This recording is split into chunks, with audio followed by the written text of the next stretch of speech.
Era lunes, y la jornada había comenzado con un ritmo inusual. En la empresa eléctrica Luz Sur Contratistas, los encargados de mantenimiento trabajaban bajo presión.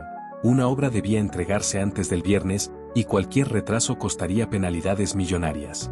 Carlos, electricista con más de 15 años de experiencia, lideraba el equipo. A su lado estaba Iván, un joven de 22 años, recién contratado, con muchas ganas de aprender, pero también de impresionar. Ese día les tocó revisar el cableado en una subestación que había presentado fallas durante el fin de semana. Cuando llegaron al lugar, la tensión se notaba en el ambiente.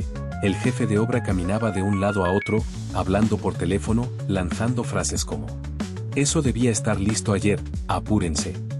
Carlos inspeccionó el tablero y notó que uno de los cables de corriente estaba pelado, con el cobre al aire. Inmediatamente dijo: "Esto está mal. Necesitamos cortar la energía de todo el sistema antes de tocar esto". Pero el supervisor, sin siquiera mirarlos, soltó: "No hay tiempo, hagan lo que se pueda, pero déjenlo funcionando". Iván miró a Carlos. Sus ojos decían todo: miedo, dudas, pero también esa mezcla de presión y juventud que a veces empuja a tomar malas decisiones. Carlos, sabiendo lo que arriesgaban, se negó rotundamente. No tocó ese cable sin desconectar la línea. Iván bajó la mirada, y sin decir nada, se adelantó. Carlos le gritó: "Iván, espera, no lo toques". Pero ya era tarde. Iván, sin guantes aislantes, sin desconexión previa, hizo contacto con el cable pelado. Una chispa. Un grito. Un golpe seco. Todo ocurrió en menos de un segundo. El impacto fue brutal. Una chispa iluminó todo el cuarto eléctrico como un relámpago. El cuerpo de Iván se sacudió violentamente, como si una fuerza invisible lo hubiese atrapado. El sonido fue seco, brutal, y dejó un eco de segundos interminables. Carlos corrió sin pensar. En cuanto vio a su joven compañero desplomarse, se lanzó hacia él, pero la descarga aún chispeaba en el ambiente. Se detuvo en seco. Sabía que si lo tocaba en ese instante, podía ser la siguiente víctima. «Corten la energía, ya», gritó con desesperación. Un técnico que estaba en la parte externa corrió hacia el tablero general. En menos de 20 segundos, que parecieron horas, logró apagar el sistema. Carlos se arrodilló junto a Iván, le tocó el cuello, buscó pulso. «Iván, respóndeme, por favor», susurró, con la voz quebrada. El joven tenía los ojos entreabiertos, la boca ligeramente torcida, el pecho inmóvil. Carlos comenzó a hacerle reanimación cardiopulmonar, mientras gritaba que llamaran a una ambulancia. A su alrededor, los demás trabajadores estaban paralizados. Algunos se tapaban la boca, otros daban un paso atrás. El supervisor, ese que minutos antes había gritado órdenes sin pensar, estaba en shock, sin palabras, observando la escena como si no fuera real. Uno de los técnicos dijo en voz baja: «¿Cómo pudo acercarse sin guantes, sin cortar la corriente?». Carlos levantó la cabeza, sudoroso, con la camisa empapada, y lanzó una mirada de rabia, no solo a él, sino a todos. «Porque ustedes lo presionaron, porque aquí lo único que importa es terminar rápido». Silencio. Un silencio que dolía. Que golpeaba más fuerte que cualquier descarga. La ambulancia llegó 10 minutos después. Para entonces, Iván ya no respondía. Su cuerpo fue cubierto con una manta térmica mientras lo cargaban. Nadie decía una palabra. El jefe de obra apenas alcanzó a decir: ¿Va a vivir?». Carlos no respondió. Solo caminó con los puños cerrados, la mirada perdida. Ese día, la obra se detuvo. No por voluntad. Por tragedia. Al día siguiente, la obra seguía detenida. Nadie había dado la orden, pero todos sabían que continuar como si nada hubiese pasado sería una falta de respeto. El ambiente era denso. No se escuchaban martillazos, ni taladros, ni radios portátiles. Solo pasos lentos, conversaciones en voz baja y miradas cargadas de culpa. Carlos no había dormido. Pasó la noche en la clínica esperando noticias de Iván. Los médicos aún no le daban un diagnóstico claro. Lo único que sabían era que había sufrido un paro cardiorrespiratorio y que, aunque lograron reanimarlo, el daño neurológico era incierto. A las 7:30 de la mañana, recibió una llamada de recursos humanos. Lo citaban en la sala de reuniones de la sede central de la empresa. Cuando llegó, lo esperaba un comité, 2 abogados, un ingeniero de seguridad, una representante del área legal y un gerente que Carlos no conocía. Nadie lo miró directamente a los ojos.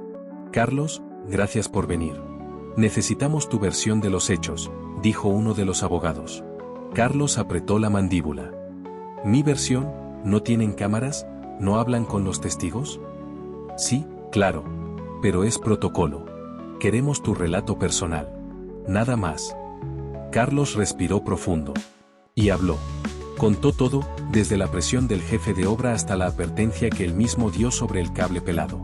Les repitió palabra por palabra lo que gritó antes del accidente: Iván, espera, no lo toques. Cuando terminó, el silencio fue incómodo. La abogada tomó la palabra. ¿Y por qué no detuviste la maniobra? ¿No tenías autoridad sobre él? Carlos se quedó frío. La pregunta era ofensiva. ¿Acaso pretendían responsabilizarlo? ¿En serio me preguntan eso? Dijo con la voz firme. Lo intenté detener. Pero ustedes lo pusieron a trabajar sin capacitación completa. Y lo presionaron. ¿Ahora buscan a quién culpar? El gerente tosió suavemente, incómodo. Carlos, esto no es un juicio. Solo queremos entender. No. Quieren protegerse. Nadie respondió. Minutos después, Carlos firmó una declaración. Al salir de la sala, el jefe de obra estaba sentado en un pasillo. Tenía el rostro demacrado, las manos juntas, como rezando.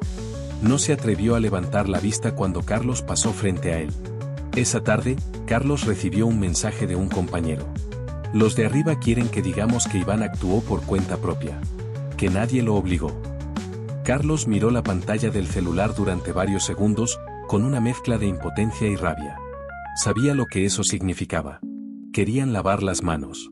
Quedarse limpios. Silenciar la verdad. Pero él no estaba dispuesto a quedarse callado. Carlos no respondió al mensaje. Se quedó mirando el teléfono durante varios minutos, sintiendo como la rabia le apretaba el pecho. No era solo tristeza. Era indignación. Sabía que si aceptaban la versión oficial, si todos callaban, si nadie decía nada, Iván pasaría a ser simplemente un número más en las estadísticas. Un error humano. Un caso aislado. Pero Carlos no lo iba a permitir. Esa misma noche redactó un correo. No para la empresa, sino para la prensa. Para el sindicato. Para cada institución que supuestamente vela por la seguridad en el trabajo. Adjunto la declaración que le hicieron firmar, las fotos del tablero dañado, los mensajes con las órdenes de apuro, y la advertencia que él mismo había dado minutos antes del accidente. Lo envió todo. El mensaje no tardó en hacerse viral dentro del gremio. Al día siguiente, varios medios se acercaron a la clínica. El nombre de Iván comenzó a mencionarse. No como un número, sino como una víctima de negligencia y presión laboral. 3 días después, la familia de Iván decidió desconectarlo. Su cerebro no respondía. Y aunque su corazón seguía latiendo gracias a las máquinas, ya no había esperanza. Murió a los 22 años. Sin haber recibido una capacitación completa. Sin siquiera haber cumplido su primer mes en el trabajo. La empresa intentó desligarse. Emitió un comunicado frío, lleno de frases vacías como lamentamos profundamente y tomaremos medidas para que no vuelva a ocurrir. Pero ya era tarde. Carlos asistió al velorio. Llevaba el casco de Iván en las manos. Se lo entregó al padre, que lo recibió en silencio, con los ojos rojos de tanto llorar. Lo cuidé como pude, le dijo Carlos, pero no fue suficiente. El padre solo asintió. No había nada más que decir. Desde entonces, Carlos no volvió a pisar una obra sin levantar la voz. Cada vez que veía una irregularidad, un riesgo, una omisión, lo reportaba. Sin miedo. Aunque lo llamaran problemático. Porque ya sabía lo que cuesta quedarse callado. Porque ya había visto morir a alguien por un cable pelado y una decisión apurada. ¿Cuántos accidentes más tienen que pasar para que se tomen en serio las normas de seguridad? ¿Cuántas vidas se deben perder por ahorrar unos minutos o por no querer detener una obra? Iván no murió por un error humano.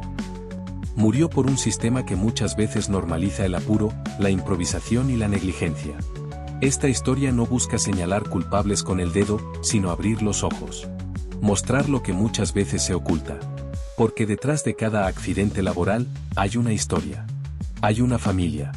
Y hay una vida que no se recupera. Si esta historia te tocó, te hizo reflexionar o te recordó algo que has vivido, te invito a hacer algo muy simple pero poderoso. Suscríbete al canal para seguir recibiendo más historias reales con lecciones importantes sobre prevención. Compártela con tus compañeros de trabajo, jefes, amigos o familiares. Comenta aquí abajo, ¿crees que tu empresa realmente se preocupa por tu seguridad? Tu voz importa. Y juntos, podemos evitar que más vidas se pierdan por culpa de la negligencia. Gracias por ver, y cuídate mucho. Porque nadie merece morir por hacer su trabajo.